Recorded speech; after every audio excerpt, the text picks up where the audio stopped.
estou aqui com vocês para estar falando de segurança pública, para estar trazendo para vocês esclarecimentos a respeito do caso Lázaro Barbosa. Infelizmente, o que nós vemos muito em alguns casos nos Estados Unidos e outros países, mas os brasileiros têm que saber e têm que entender que no Brasil existem também serial killers.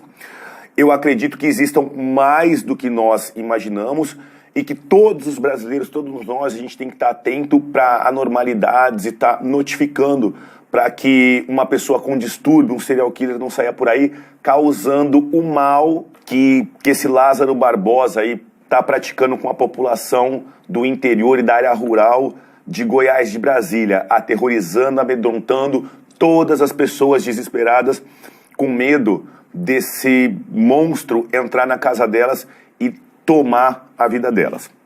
Para vocês entenderem esse caso, para a gente entender o mais novo serial killer brasileiro, Lázaro Barbosa, a gente vai analisar a evolução da ficha criminal dele.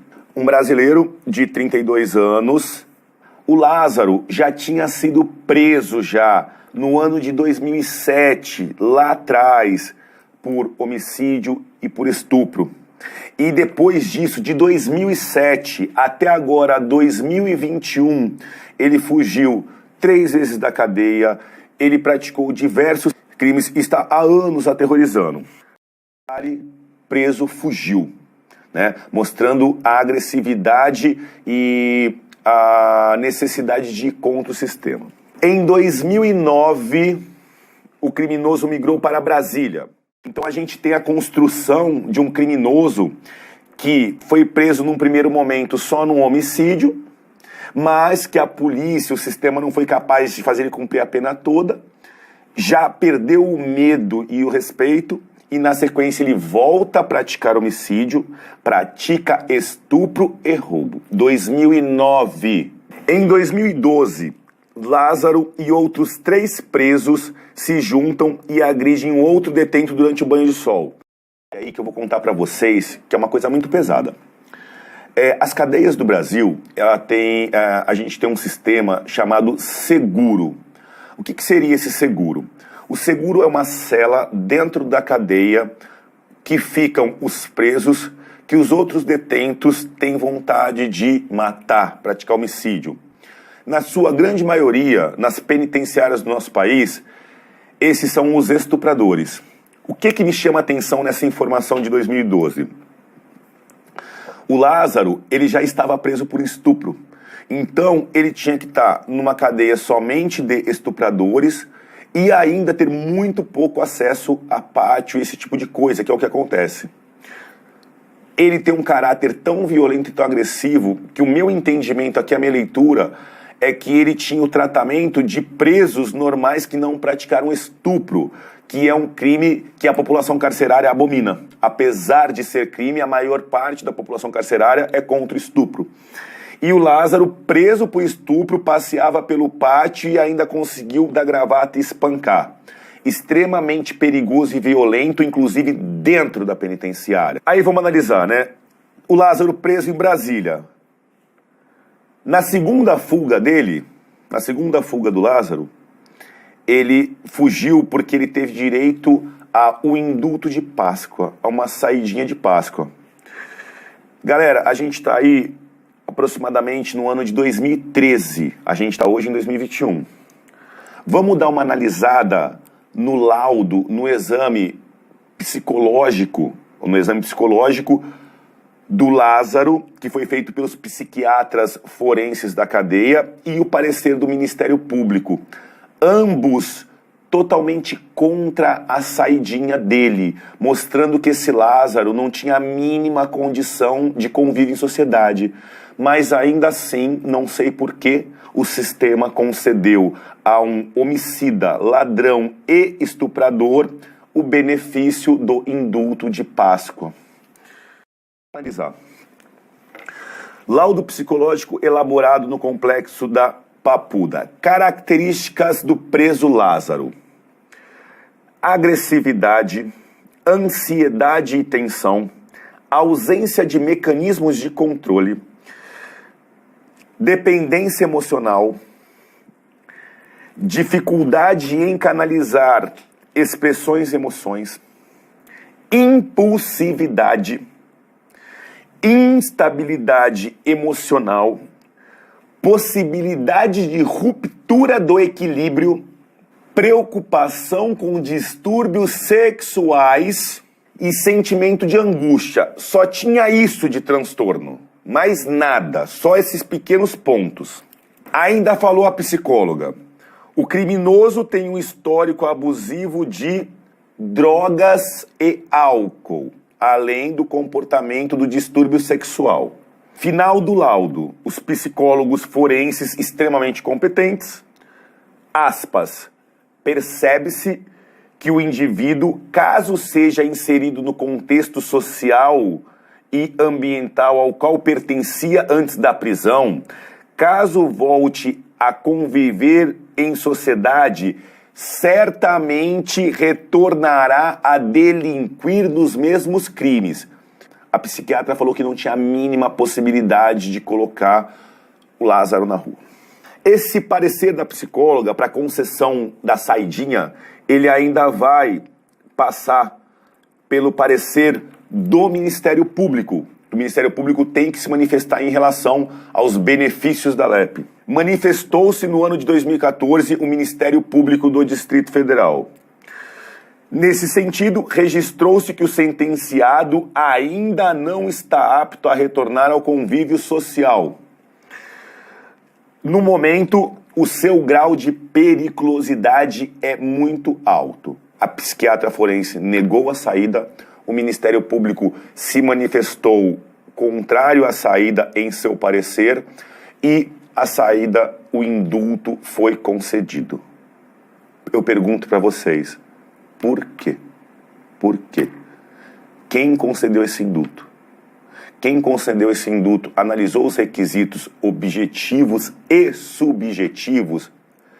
Estava na cara que ia tirar outras vidas, que ia violentar outras mulheres. Vamos continuar. 16. Depois da manifestação reprovável da psiquiatra forense, falando que o Lázaro ia estuprar e matar novamente. Depois do parecer do Ministério Público do Distrito Federal, também falando que ele não tinha condições de viver em sociedade, ele consegue a saidinha de Páscoa. Tecnicamente, o termo é indulto. Indulto de Natal, indulto de Páscoa, indulto do Dia das Mães, indulto do Dia dos Pais. Então, assim, além dele estar no semiaberto, ele tem direito assim, olha, é Páscoa. Você pode sair na sexta-feira e passar a Páscoa com a sua família. Isso é um direito dos presos do regime semiaberto. E voltar na segunda-feira de manhã para cumprir o regime semiaberto.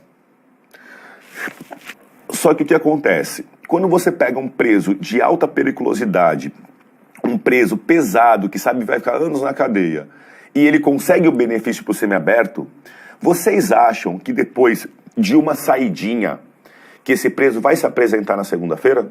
Foi o que aconteceu com o Lázaro.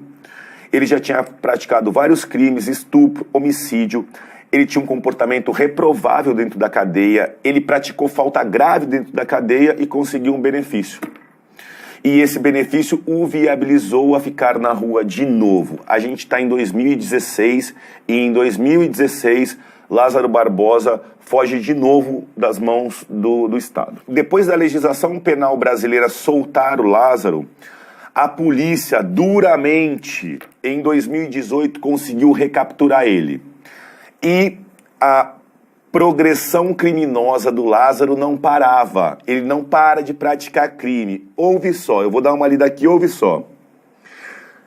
Em 2018, Lázaro foi preso por porte ilegal de arma de fogo, homicídio qualificado, novamente por roubo e novamente por estupro. A psiquiatra forense estava certa. Ele não tinha condições. Só que talvez o erro do sistema, o erro de quem concedeu o indulto, acabou com mais vidas. Fugiu novamente em 2018. Dessa vez, um buraco no teto. Ou seja, é um cara que não quer ficar preso. É um cara que não quer se render à lei e às autoridades. Chegamos em 2020. Estamos acompanhando o Lázaro desde 2007. A polícia de Goiás o indiciou por roubo mediante restrição da liberdade de 4 idosos, emprego de arma branca durante a tentativa de latrocínio em uma chácara. Na ocasião, uma das vítimas chegou a ser atingida na cabeça com golpes de machado. Então, assim, Lázaro foge em 2018, em 2020 ele ressurge, mais uma vez fazendo pessoas reféns e mais uma vez agredindo. No dia 26 de abril, o Lázaro ressurge novamente no Distrito Federal. E aí ele começa a ser ainda mais brutal. Ele rende uma família, pai, mãe e filho, deixa os pais trancados em um quarto da casa, leva a mulher até um matagal e estupra ela enquanto o marido e o filho ficam trancados. Não parou por aí. 17 de maio. Mais uma vez se aproximou de uma fazenda, entrou, rendeu todas as pessoas, 4 pessoas, mulheres e homens, fez com que todos ficassem pelados, trancou novamente os homens num quarto e fez com que as mulheres servissem uma janta para o monstro pelado. Eu não sei se dentro das dificuldades, da monstruosidade que ele tinha interesse em tentar se ressocializar ou se socializar à força, matando e estuprando as pessoas. 5 de junho, novamente Lázaro é acusado de matar um caseiro em Girassol, em Cocalzinho de Goiás. 9 de junho, Lázaro invade uma chácara na Ceilândia, mata 4 pessoas da mesma família, mãe, pai e filhos de 21 e 15 anos. Detalhe, a proprietária da casa, a mãe, ela foi levada com ele matou os 3 na propriedade, levou essa mãe e ela foi encontrada quilômetros depois, morta nas imediações. A polícia está se esforçando muito, está fazendo um trabalho fantástico. Essa primeira operação que a polícia fez, eles contaram com cerca de 200 homens. 200 homens é um número considerável, parece ser.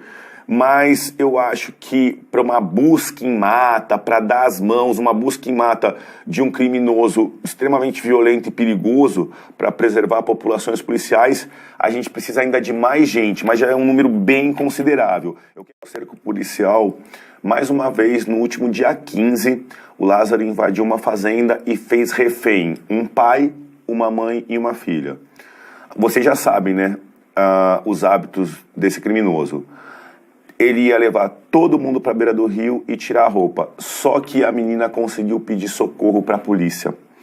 A polícia veio para atender e ele entrou em confronto com a polícia e acertou um dos militares de raspão no rosto. Ainda no dia 15, depois de balear o policial, o Lázaro foi flagrado por um circuito fechado de câmeras, descansando, com roupas normais, bermudas, camisas, trajes e o detalhe, com uma mochila onde ele deve levar todos os equipamentos, os utensílios para ele tentar continuar fugindo da polícia e se escondendo na mata.